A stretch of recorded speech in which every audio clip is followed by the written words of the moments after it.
All right, so what I'm going to do is I'm going to explain personal lines real quick and how you explain this to your clients. Those of you that are on this webinar, if you want a copy of this recording after, just remind me and I'll make sure I send it to you. So let's assume for a minute that I'm talking to Jamie and I say, hey, Jamie, you have auto insurance? She says, yeah, I got auto insurance. I go, cool, what do you got? And she goes, I don't know. I say, let me see your policy and let me explain it to you.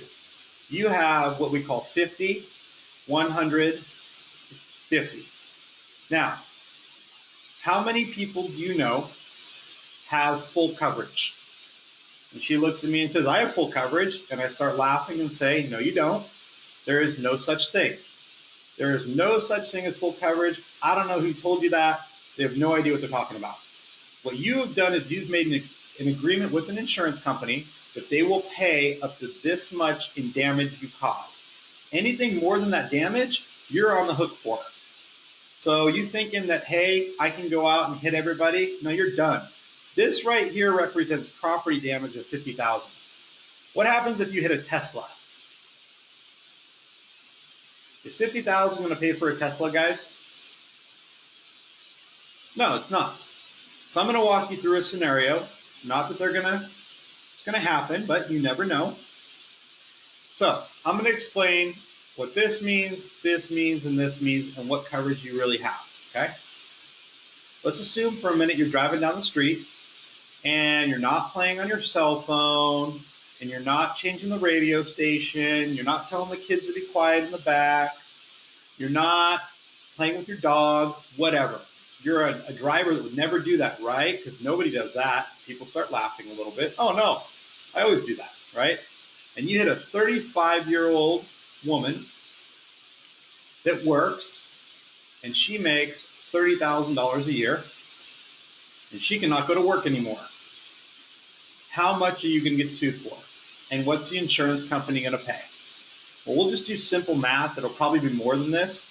But you know what? She was probably going to work till she was 65. So you're probably going to get sued for the next 30 years of wages, which means you're on the hook for $900,000. And I'm going to give you scenario A, and then I'm going to give you scenario B, and then you get to pick which one you want. So out of the $900,000, how much is your insurance company going to pay? $50,000. You are on the hook for the remaining balance. So you owe 850 grand. My next question, Jamie, is do you own a house? And Jamie says, yeah, I own a house. And then I look at her and I say, no, you used to own a house because they're going to take that house and put it towards the debt that you owe and that equity in the house. So now you're on the hook for another $650,000. And now Jamie looks at me and she's depressed because she's lost her house. She's upside down. And then I say, no, we're not done, sweetheart, because here's what happens next. They're going to take 25% of your paycheck. It's called garnishing your wages until you pay this back. I don't know about you, but insurance is made for protection. I don't feel very safe right now.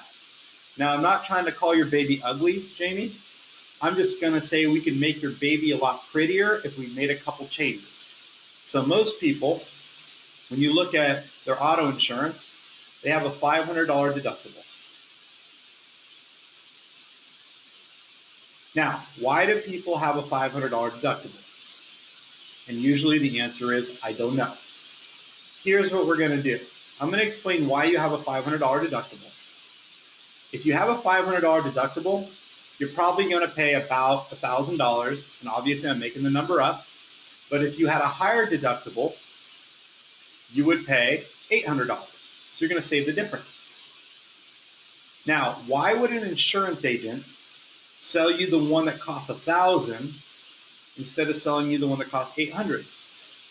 Well, the answer is obvious. There's more commission if they sell you the $1,000. So what I'm going to do is I'm going to take commission out of the whole equation. I'm going to figure out what I think is correct for you, and then I'm going to turn around and let you decide what you want to do. Fair enough? Fair enough. So here's what I'm going to do.